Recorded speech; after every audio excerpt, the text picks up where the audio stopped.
He slid her name into our wedding guest list like it was nothing, just being courteous, he said. But my hands went cold. Natalie, his ex-fiancée, the one who once called me safe like it was an insult. I smiled through it. I always smile, until I don't. What came next cracked everything wide open. We were sitting at this little corner cafe we both liked, the kind with the chipped mugs and dusty jazz playing too low to hear the lyrics. It was raining outside, and the window had those slow, fat droplets racing each other down the glass. It should have felt cozy, but it didn't. He was scrolling through the spreadsheet of wedding guests on his laptop, sipping his espresso like we were just checking items off a grocery list. "Should we add Natalie?" he said, just like that, casually, like he'd said napkins or DJ playlist. I blinked. "Natalie?" I echoed, even though I'd heard him the first time. He nodded, eyes still on the screen. "Yeah, I figured we should invite her. We were close and, well, it's the polite thing to do." My laugh came out wrong. Too high, too thin. Polite. Like, "Hey, thanks for almost ruining my relationship. Want some cake?" He chuckled, not catching the edge in my voice. "Come on, it's been years." Yeah, years. Years since Natalie, the woman he was once going to marry, looked me straight in the eye at his birthday party and said, "I can see why you'd go for someone like her. She's safe." That word had never left me. I looked at the ring on my finger, the one he gave me after we finally worked through what I thought was our biggest hurdle. Silver. Minimal. Just like I'd wanted. But suddenly it felt heavier, like it knew something I didn't. "Look," he said, his voice softening. "I know it's awkward, but it would mean a lot to me. It's just an invite." I stared at him, the cafe fading, my heart thudding louder than the rain outside. "Sure," I said. "Why not?" I smiled. But it didn't reach my eyes. He went back to his list. I went back to my silence. That night I stood in front of the mirror, brushing my hair. The bathroom light buzzed faintly overhead. I caught my own eyes, and saw the flicker of something I hadn't felt in a while. That sharp ache of being small. I remembered Natalie's laugh echoing through the kitchen at his apartment that night she accidentally showed up when we were cooking. I remembered how she lingered too long at the fridge, how she told me stories about their wild road trips, their real memories, while I stood there stirring pasta feeling like a substitute.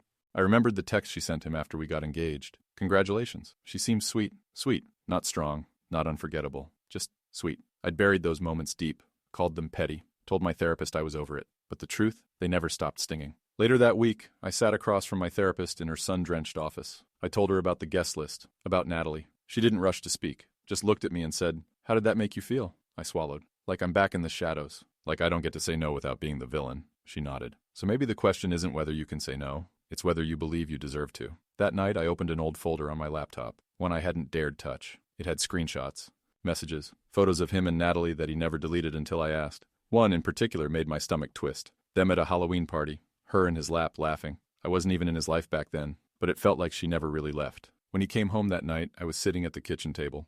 "I want to talk about Natalie," I said quietly. He looked surprised. "Okay?" "I don't want her at our wedding," I said. "Not because I'm jealous, not because I'm insecure, but because I'm drawing a boundary. I deserve to feel safe at my own wedding." He stared at me, confused. "But she's not a threat. She makes me feel small," I said. "And maybe you don't see it, but I do. I've tried to be okay with it for your sake. I'm done doing that." He was silent for a long time. Then he walked over, wrapped his arms around me, and whispered, "You're right. I wasn't thinking about you, only myself." And just like that, I felt the ground beneath me again. I didn't sleep much that night. I kept turning over in bed, pulling the blanket tighter, my eyes tracing the cracks in the ceiling like they had something to say. He was breathing softly beside me, completely at peace. I wanted to shake him awake and ask how he could be so calm. But instead I got up, tiptoed into the bathroom, and sat on the cold edge of the tub, hugging my knees to my chest. I opened my phone and scrolled, not really seeing anything until I found that old photo. The one from his birthday dinner, back when Natalie showed up unexpectedly. She'd leaned in just a little too close when they posed for that group pic, her hand casually resting on his chest like muscle memory. I'd told myself it was harmless, that I was being insecure, but I remember how small I felt that night, how invisible. The next morning I found that same photo in my email, forwarded by Natalie months ago with a single line. "You two look sweet." Classic. No emoji, no warmth, just condescension dressed as civility. I texted Carla, my best friend, my voice of reason. "What would you do if your fiancé wanted to invite his ex to your wedding, the one who used to flirt with him in front of you?" The dots appeared instantly. "Seriously? That woman who called you a placeholder? I'd uninvite him." I smiled. It was harsh, but it made something inside me unknot just a little. The next day, I told my therapist everything. She watched me quietly as I tried to make it sound like no big deal, like I was being mature, generous.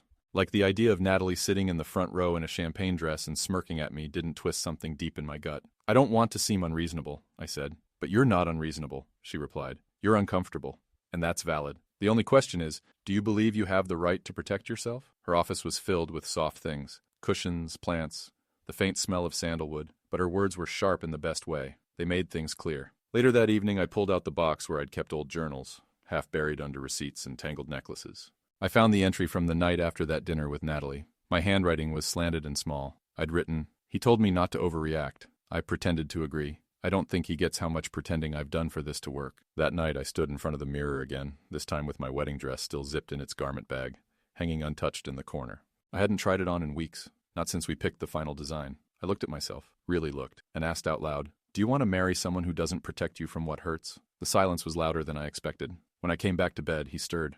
"You okay?"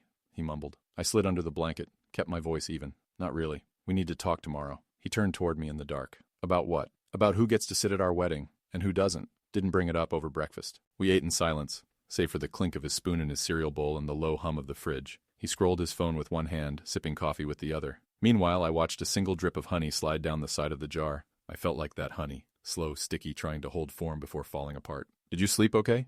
he asked, finally looking up. "Not really," I said. He nodded, like he expected that, then went back to scrolling. I wanted to scream. I wanted him to look at me like he used to, the way he did when we first met, when I told him about my job and he said, "God, you're incredible." Now I could tell him I was on fire and he'd probably ask if I'd remember to turn off the stove. "I've been thinking," I said, clearing my throat, "about the wedding." He set his phone down, finally. "Okay, what's up?" My voice was steady, but I had to grip my mug tighter to keep it from shaking. "I don't want Natalie there." Silence. He leaned back in his chair, arms crossed. "Why not? I told you, there's nothing between us." "I know. It's not about that." I paused. "It's about me." He raised an eyebrow, that skeptical look he wore when I brought up anything remotely uncomfortable. "You seriously think she'd do something?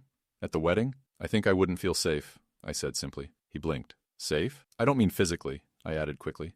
"I mean, emotionally. I want our wedding to be sacred, not performative. Not one more room I walk into pretending I'm okay when I'm not." He exhaled, rubbing his face. "This is about what happened back then." "Of course it is," I said. "You remember that night, don't you? She pulled you aside during the toast. You were gone for 20 minutes. I stood there holding 2 glasses of champagne while people asked me where you went. That was years ago, and nothing happened," he said, his tone tightening. "You're reading into it." "No," I said, softer this time. "I've been reading past it, for years." He stared at me, searching for the version of me that would let this slide.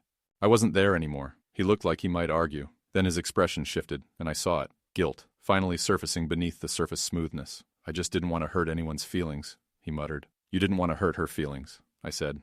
"But you didn't think about mine." The silence stretched again. He stood, walked to the sink, rinsed his bowl. He kept his back to me for a long time. Then finally he turned around. "You're right." I didn't say anything. He crossed the room and sat beside me, not opposite. "You're right," he said again, quieter. "I didn't think about you, only myself." I nodded, a small one. My heart was racing.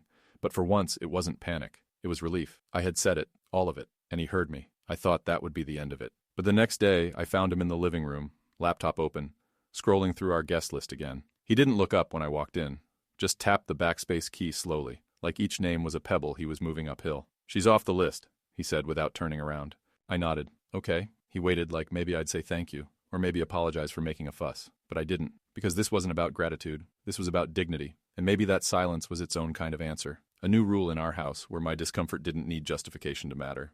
Later that afternoon, while folding laundry, I found one of his old sweatshirts at the bottom of the basket, the faded blue one I used to steal back when we first started dating. I brought it to my nose. It still smelled like his cologne and something else I couldn't name. Comfort, maybe, or the idea of it. And just like that, I started crying. Quiet, restrained. The kind of cry you do when you're not sure what exactly broke you. It wasn't just the sweatshirt, or Natalie. It was the years of pretending I was fine when I wasn't. The way I always tried to be the easy one. The cool one. The one who didn't make a scene. I'd spent so long being reasonable that I forgot how to recognize when I was just hurting. There were so many moments I'd swallowed whole. Her hand brushing his shoulder too casually. Her laughing too loudly at his jokes. Her calling me the calm one, like I was a silent compromise he'd made. I sat on the floor, hugging that sweatshirt like it could explain me to myself. That night, he came into the room with takeout. Thai food. My favorite. He set it down gently in front of me and said, I was a coward. I looked up. He wasn't smiling. I've let too many people stay in my life because I didn't want to be the bad guy, even when they made you feel like you didn't belong. I watched him carefully, waiting. I saw the way she treated you, he said. I just didn't want to deal with it. So I convinced myself you were exaggerating. That hurt more than I expected, but I nodded. At least it was the truth. And now? I asked. He exhaled. Now I want to do better. I want to be someone who makes you feel chosen, not tolerated. It wasn't perfect, but it was something. Later that evening, I opened my old messages with Natalie. I hadn't looked in years. The last one from her was 2 days after our engagement announcement. He's lucky you're so forgiving. I wouldn't be, if I were in your shoes. There was no reply from me, and now there never would be. I deleted the thread without flinching. Then I did something small, but new. I pulled my journal from the nightstand and wrote down the date, not to remember her, but to remember the night I didn't apologize for needing to be safe. A week passed. The air between us settled into something quieter. Not cold, just cautious. Like we were both waiting to see what would stick. I wasn't angry anymore, but I wasn't rushing to forget either. Some mornings I'd catch him watching me while I made coffee. Not in that lazy, familiar way he used to. It was more like he was measuring something. I think he was trying to see if I still loved him. I was too. My therapist asked me, "Do you feel safer now?" I hesitated. "I feel seen. That's new." She smiled. "That matters." I nodded. "But sometimes I wonder if it's just temporary. Like he agreed to remove the match, but the gasoline's still there. Then the question is," she said, "what do you need to believe it's real?" That question haunted me all week. What did I need? We had dinner with his sister on Friday. Just the three of us. She'd always been neutral, maybe a little too nice. The kind of woman who says, "You're so lucky to have him," with a half smile that makes you wonder what exactly she means.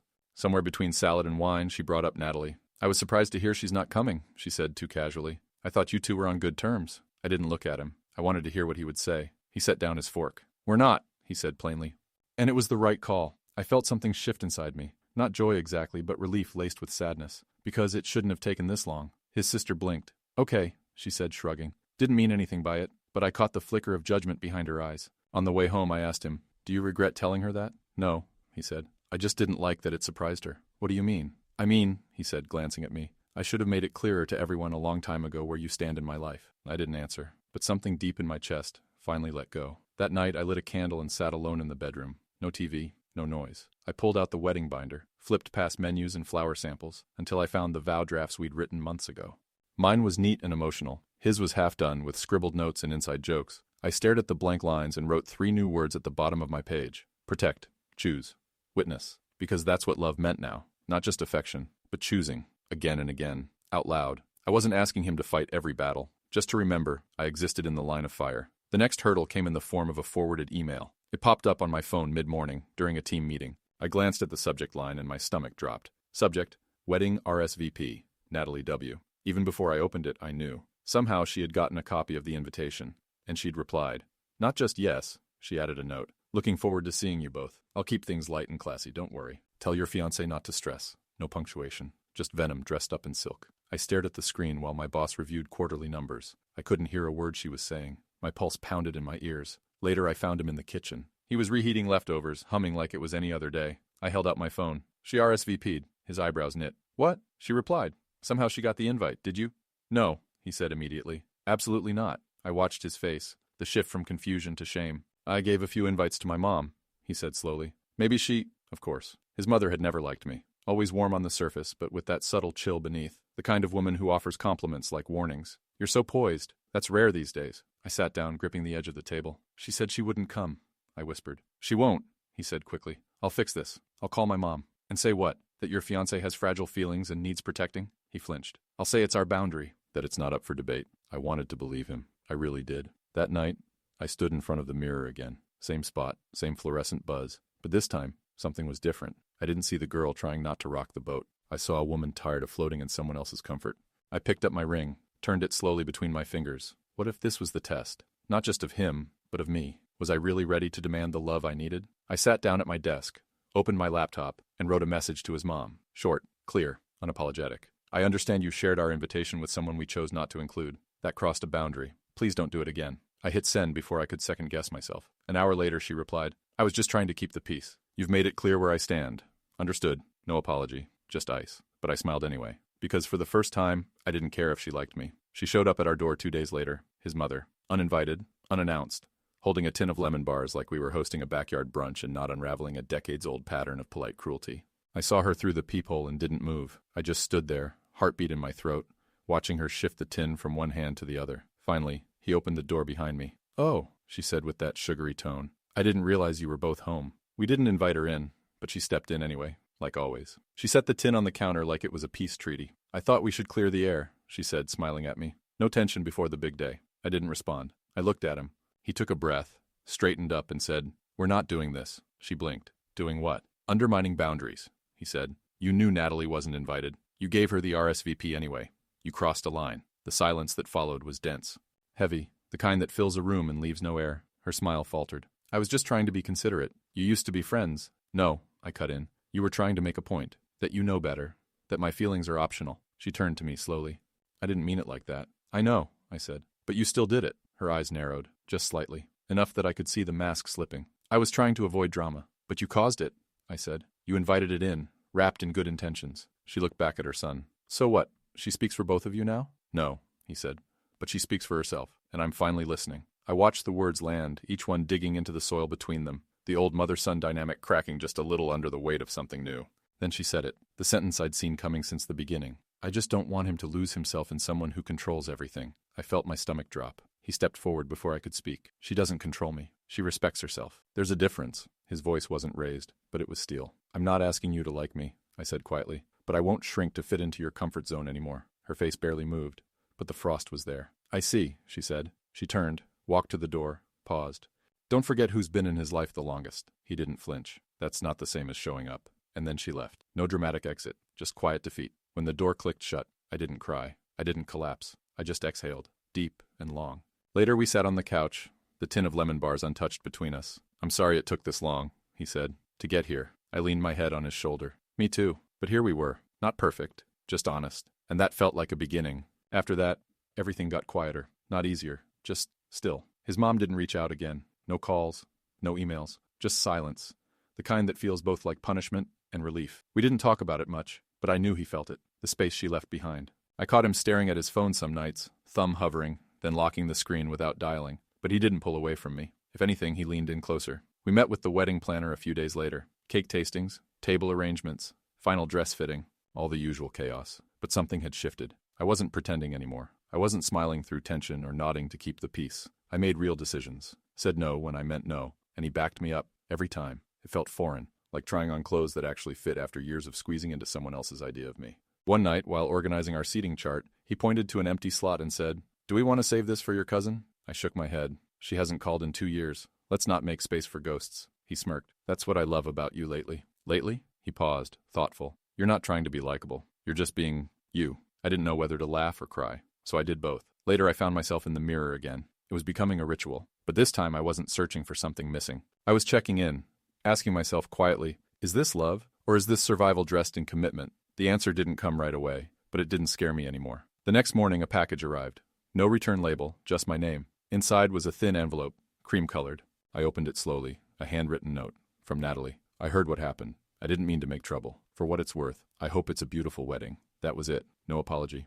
No ownership. Just a vague attempt at grace. I showed it to him. He read it and said, "Do you want me to respond?" I shook my head. No, that's not a door I want to hold open. He nodded, and without another word, tore the note in half, then in half again. We stood over the trash bin, watching the pieces fall. It wasn't dramatic. It was final. Later that evening, as we walked back from a late-night errand, he reached for my hand. I almost didn't take it. Not out of spite, but because I realized I was no longer reaching out just to feel reassured. I was grounded now, whole, even without constant holding. Still, I took his hand anyway. Not because I needed to, because I chose to. The wedding was 3 weeks away, and the final stretch hit like a slow, rolling wave. Not a storm, just weight. Decisions, deadlines, deposits. The planner called daily with updates about chair counts, centerpiece delays, linen colors that were slightly cooler than expected. I smiled, nodded, approved things, but somewhere in me, a deeper shift was happening. I was no longer planning a day to prove anything. I was building a threshold. One afternoon, I stood barefoot in the middle of our living room, surrounded by stacked boxes of candles and welcome bags, and realized this wasn't about a dress or a menu. This was about the people I'd finally stopped shrinking for, about walking into something where my voice belonged. He came in, holding a new playlist sample from the DJ. You've got to hear this transition from Yellow to that Brandi Carlile song you like. It's clean. He hit play. I closed my eyes. For the first time, I imagined the moment, walking down the aisle, everyone turning, and me not wondering if I looked the part, but if I felt present in it, not thinking about who was watching, not scanning the room for judgment, just walking. I opened my eyes. He was watching me. You okay? Yeah, I said. I think I actually am. A few days later, my mom flew in. She hugged me a little too tightly, looked around the apartment like she was cataloging its flaws, and finally whispered, "You seem different." Good different or bad different? Stronger. I didn't think he'd get you there. That night, I sat with her on the balcony. She sipped wine. I drank tea. And we didn't talk about the past, about my first engagement, the one I broke off quietly without much explanation even to myself. She asked, "Do you feel like you're marrying the right man?" I thought about it. Not like checking a box, but really thought. I'm marrying him because I want to, I said. Not because I need to. That's how I know. And that was the difference. Later, as I was getting ready for bed, I caught a glimpse of myself in the mirror again. Familiar posture, same soft light, but something had changed. My face looked steadier, not happier, not glowing, just steady. I pulled the dress out of its bag for the first time in weeks. Let the fabric fall across the bed like a quiet promise. Not for anyone else, just for me. I traced the seams with my fingers. Noticed how much softer it felt now that I'd stopped treating the whole thing like a performance. He came up behind me, wrapped his arms around my waist, and kissed the top of my head.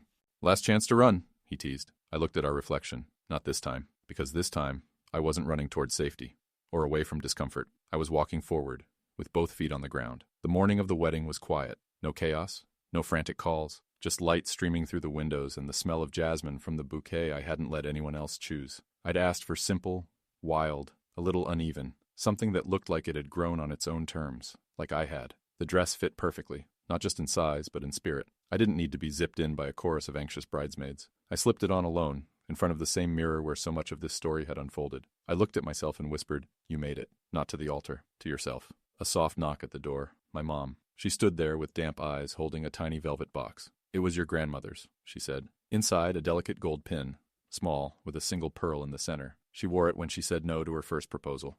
And yes, to her last. I smiled. Pinned it to the inside of my dress. Not visible, but there. The ceremony wasn't perfect. The wind knocked over a flower stand. A ring-bearer tripped and cried. Someone sneezed in the middle of the vows. But it felt right, imperfect and honest. Everyone was there because we wanted them, not because we were afraid to leave anyone out. No ghosts, no questions. When it was time for my vows, I looked at him, really looked, and didn't flinch. I used to think love meant being easy, being quiet, not making waves, but real love lets you take up space. And I planned to take mine. Beside you, not behind you. He cried. I did too. Not because it was emotional, because it was true. After the ceremony, during the reception, he pulled me aside while the music swelled in the background. "I know what you gave up to be here," he said. I shook my head. "No. What I gave back to myself is how I got here." We danced. Not a perfect waltz, not even on beat, but close enough. And later, when it was just us in the quiet of the hotel room, shoes kicked off, hair down, dress half unzipped, he took my hand, kissed it, and said softly, "You made me better. Not by changing me, but by not letting me change you." I leaned into him, breathing in the warmth, the closeness, the hard-earned quiet. For the first time, love didn't feel like something I needed to earn. It felt like something I'd finally stopped apologizing for.